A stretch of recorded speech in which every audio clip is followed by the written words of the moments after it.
In this photograph, the man's body language indicates several different things to us. First, it's that his posture and direction are very relaxed. You can see this in how his limbs are facing outward and how his hands are by his head in a casual gesture as he rubs his head. The man's facial expression is also very simple. He has a smile, and it's a very open-mouthed expression, which indicates to me relaxed happiness or joy. His gaze is looking beyond the photo to some unknown object, but all of his expressions combine to point to joy. Overall, the man's gestures and appearance indicate that he is very at ease and enjoying himself.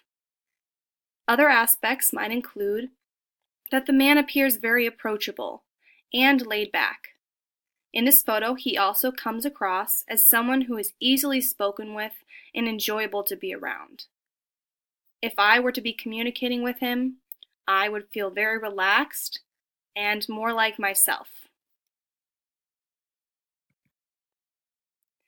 In this photograph, the woman's appearance is noticeably different from the man's on the first slide. Her posture and positioning are more closed in, as well as her arms and legs, which are partially crossed. This overall makes her appear more reserved. Her facial expression is more complicated. It appears to be mild-mannered and relaxed.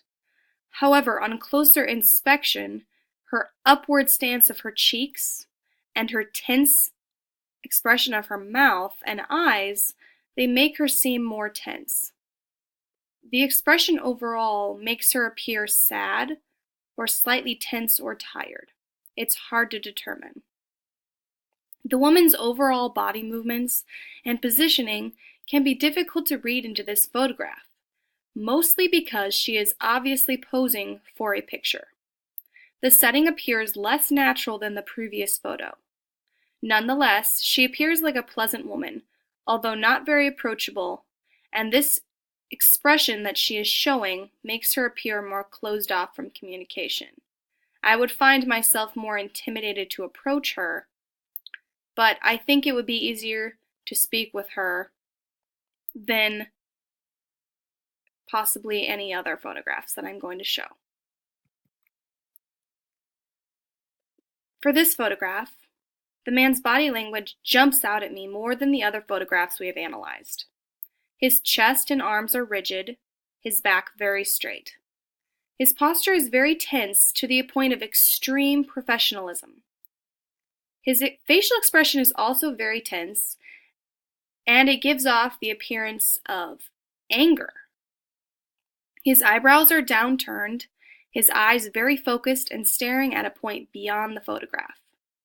His lips are tightly set and pursed, and because of this, he appears focused to the point of anger.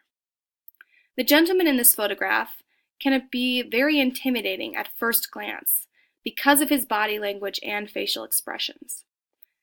Personally, I would be almost afraid to approach him as he appears angry. However, in the context of this photo, all of his appearance would probably point to extreme focus as he is doing his best to pose for this photograph.